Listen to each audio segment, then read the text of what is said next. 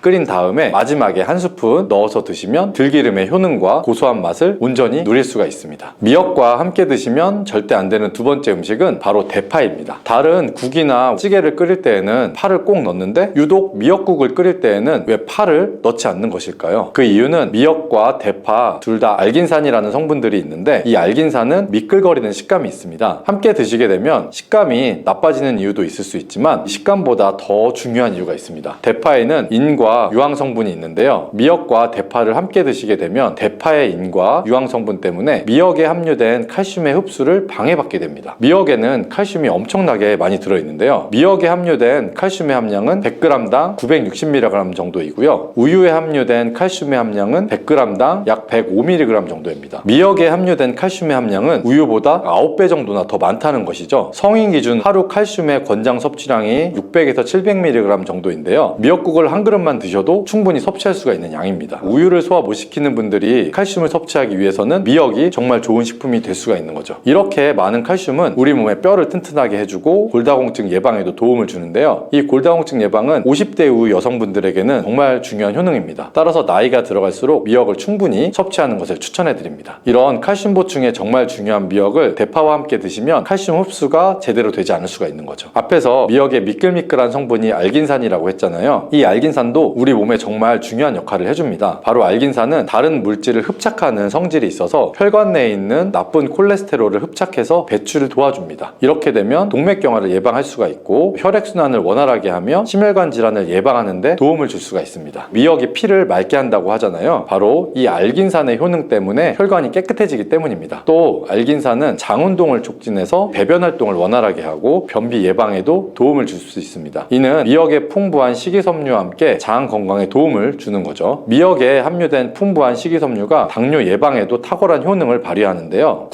국립보건원에서 장년층 7,400명을 대상으로 추적 조사를 한 적이 있습니다. 해조류를 전혀 먹지 않는 사람과 매일 미역국 반 그릇 이상의 해조류를 섭취한 사람의 당뇨병 발생 위험도를 조사를 해봤는데 하루에 미역국 반 그릇 이상 먹는 사람이 해조류를 전혀 먹지 않는 사람에 비해서 당뇨병 발생 위험도가 20% 정도가 낮았습니다. 미역의 풍부한 식이섬유가 급격히 오르는 혈당을 막아주기 때문인데요. 식이섬유가 소화의 속도를 늦춰주고 인슐린의 분비를 조절해주기 때문입니다. 식이섬유는 포만감을 높여주고 칼로리가 낮아서 식사량을 조절하는 데 도움을 주고 체내의 노폐물과 독소를 배출하여 체중을 감량하는 데에도 도움을 주어서 다이어트 식품으로도 많이 활용이 되고 있습니다. 그리고 미역국은 또 아이를 출산한 산모들이 반드시 먹는 음식 중에 하나죠. 미역에 풍부한 요 요오드가 출산 후에 늘어난 자궁을 수축시켜주는 데 도움을 주고 모유가 잘 나오도록 도와줍니다. 또 요오드는 피를 먹게 해서 상처를 빨리 아물게 하는 역할도 해주는데요. 칼슘과 철분이 풍부해서 출산 후에 흥분된 신경을 안정시켜줄 수가 있고 혈액의 생성을 도와 산모의 빈혈 예방에도 도움을 주게 됩니다. 또 칼륨이 풍부한데요. 칼륨은 체내의 나트륨을 배출해주는 역할을 해줘서 산모의 부종을 완화시켜주는 데에도 탁월한 효과가 있습니다. 그리고 요오드는 산모에게 좋을 뿐만 아니라 신진대사를 촉진해서 몸에 에너지를 보충해주는 역할도 합니다. 요오드가 부족할 때 나타나는 증상들이 있죠. 몸에 보통 기력이 없다고 하는데요. 힘도 없고 피로감도 높아지게 됩니다. 신진대사가 원활하지 않기 때문에 몸이 영양소를 소모하지 않게 되면서 체중이 증가할 수가 있고요. 피부가 건조해져서 거칠어지고 탈모도 일어날 수가 있습니다. 나이가 들면서 인지 능력이 떨어지는 것도 요오드 부족의 한 현상일 수도 있고요. 이렇게 요오드가 부족하면 우리 몸에 호르몬의 중추적인 역할을 하는 갑상선에 문제가 생길 수가 있는데요. 바로 갑상선 저하증이 생길 수 있습니다. 이러한 문제들을 미역을 섭취함으로써 예방을 할 수가 있죠. 요오드의 하루 권장 섭취량은 2.3mg입니다. 미역국 한 그릇에는 요오드가 약 1.1mg 정도 함유되어 있으니까 미역국은 하루에 한두 그릇 정도 드시면 아주 좋겠습니다. 요오드는 과하게 섭취하게 돼도 문제가 생길 수 있는데요. 요오드의 섭취량이 많아지면 갑상선 염이나 다른 갑상선 질환도 유발할 수가 있습니다. 특별히 갑상선이 약하신 분들은 그래서 미역을 섭취하는데 주의를 하시면 좋고요. 갑상선은 우리 몸에서 가장 중요한 내분비 기관 중에 하나이기 때문이죠. 갑상선은 목 부분, 기관지 아래에 위치한 나비 모양의 내분비 기관인데요. 중요한 여러 기능을 하지만 그 중에서도 대사율을 조절하는 역할이 있습니다. 갑상선에서 T3, T4 호르몬을 분비해서 우리 몸의 에너지 소비와 체온 조절을 하는데 중요한 역할을 합니다. 갑상선 호르몬은 신경 시스템의 정상적인 기능을 유지하는 데 꼭 필요한데요. 호르몬이 제대로 분비되지가 않아서 수치가 너무 높다든지 너무 낮게 되면 우울증, 불안 증세, 기억력 감퇴 등의 문제도 발생할 수가 있습니다. 갑상선 호르몬에 영향을 미치는 것 중에 요오드가 있죠. 요오드가 부족하면 세계보건기구에서는 뇌세포가 손상이 되고 치매가 발생할 수 있다고 보고도 하고 있습니다. 그래서 갑상선 저하증이나 항진증이 있는 분들이 요오드가 많은 미역을 많이 드시면 오히려 건강을 더 해칠 수가 있습니다. 건강하신 분들은 미역을 많이 드셔도 호르몬 조절이 되어서 문제가 없지만 갑상선에 문제가 있어서 호르몬 조절이 잘 안 되는 분들은 이 요오드의 수치가 높아지게 되면 체내 활성산소가 증가하게 돼서 염증을 일으키고 갑상선염을 유발하며 극히 드물지만 심해지면 갑상선 암으로도 발전시킬 가능성이 있습니다. 따라서 갑상선에 문제가 있는 분들은 미역을 과하게 드시지 않는 것이 좋겠습니다. 미역에는 요오드, 식이섬유, 칼슘, 비타민 등 많은 영양소가 있다고 했잖아요. 그런 것들보다 훨씬 중요한 것이 또 하나 있습니다. 바로 후코이단이라는 성분인데요. 이 성분이 강력한 항암 작용을 한다고 알려져 있습니다. 후코이단 성분은 미역의 줄기보다 미역귀에 7배나 많이 들어있어서 요즘 미역귀가 항암식품으로도 많이 알려지고 있습니다. 후코이단은 암세포가 스스로 사멸되도록 유도하는 효능이 있습니다. 이 효능으로 암세포가 생기는 것을 막아주고 전이 되는 것도 방지할 수가 있는 거죠. 후코이단은 특히 폐암, 간암, 대장암, 유방암, 백혈병에 효능이 좋다고 입증된 논문들이 발표되기도 했고요. 후코이단은 항암 작용 외에도 콜레스테롤이 혈관에 흡착되지 않도록 막아주면서 혈류를 원활하게 해줘서 혈관을 건강하게 해주는 역할도 해줍니다. 이렇게 혈관을 깨끗하게 해줘서 뇌졸중이나 뇌경색, 심근경색 등의 심혈관 질환도 예방을 할 수가 있고요. 미역귀와 함께 토마토를 드시면 항암 효과를 극대화해 볼 수가 있는데요. 토마토가 채소의 왕으로 불리며 우리 몸에 정말 좋다는 사실은 알고 계시죠? 토마토에는 많은 분들이 아는 것처럼 라이코펜이라는 항산화 성분이 아주 풍부하게 함유되어 있습니다. 라이코펜은 강력한 항산화 작용으로 몸의 활성산소를 제거하고 혈관을 건강하게 해주며 염증을 제거하고 노화를 예방할 뿐 아니라 미역의 후코이단과 만나게 되면 암세포를 제거하는 강력한 항암 작용을 할 수가 있습니다. 미역과 함께 드시면 효과가 극대화되는 음식은 두부가 있습니다. 콩으로 만든 두부는 식물성 단백질이 풍부해서 건강식품으로 우리 식탁에 정말 많이 올라오죠. 두부에는 단백질뿐만 아니라 사포닌 성분도 풍부하게 함유되어 있습니다. 사포닌은 인삼, 홍삼, 더덕 등에도 풍부하게 함유되어 있는 성분인데요. 사포닌은 면역력을 강화하고 체내 활성산소를 제거해서 노화를 방지하고 항암 작용도 해서 암을 예방하기도 하는 정말 기적과 같은 성분 중에 하나입니다. 그런데 이 사포닌의 단점이 있는데요. 바로 체내에 요오드를 배출하여 요오드 결핍이 있는 분들은 주의하셔야 하는데요. 미역과 함께 드시면 미역에 함유된 풍부한 요오드와 사포닌의 만남으로 미역의 섭취로 과다할 수 있는 요오드의 양을 두부의 사포닌이 배출시켜주면서 걱정 없이 드실 수 있게 되는 거죠. 칼슘은 뼈를 튼튼하게 만들어준다고 상식적으로 많이 알고 있죠. 우리 몸 안에 칼슘이 많아도 골다공증이 생긴다는 사실 들어보셨나요? 칼슘이 풍부한 우유를 많이 마시는 덴마크나 스웨덴 같은 나라에서 골다공증 심장병증이 많다고 하는데요. 오히려 많은 칼슘이 혈관이나 심장에 쌓여서 석회화를 일으켜서 건강을 해치게 될 수가 있는 거고요. 그렇다고 칼슘이 많은 음식을 안 먹을 수도 없고 어떻게 해야 할까요? 걱정하지 마세요. 해결책을 바로 알려드릴게요. 그것은 바로 계란과 함께 드시면 해결이 됩니다. 계란에 들어있는 다양한 영양 성분이 오스테오칼신이라는 단백질을 활성화시켜주는데, 단백질은 뼈를 강화하고 칼슘이 뼈 속으로 제대로 흡수할 수 있도록 도와줍니다. 오스테오칼신을 활성화해주는 역할을 하는 게 비타민 K2인데, 우리나라에서는 허가가 늦게 나서 그동안 정식으로 섭취 못했던 비타민 K2가 요즘에는 허가가 나서 요즘 영양제들에는 칼슘, 마그네슘, 비타민 D, 비타민 K2까지 같이 들어서 많이 나오죠. 그래서 이 칼슘 흡수를 더욱 용이하게 만들어주는 영양제도 쉽게 찾아볼 수가 있습니다. 그런데 이렇게 칼슘을 아무리 많이 섭취해도 흡수가 안 되면 그대로 혈관에 남게 되고 쌓이고 쌓여서 석회화를 유발할 수가 있겠죠. 이처럼 미역과 계란을 함께 섭취하면 칼슘의 흡수를 도울 뿐 아니라 우리 몸의 pH 균형을 잡아주는데도 중요한 역할을 해줍니다. 미역은 알칼리성 식품이고 계란은 산성 식품으로 같이 섭취하면 약알칼리성 상태로 유지를 시켜줄 수가 있습니다. 게다가 소화에도 좋고 미역은 단백질과도 잘 어울리니 계란과 함께 먹으면 소화도 잘 되고 우리 몸의 흡수도 아주 잘 됩니다.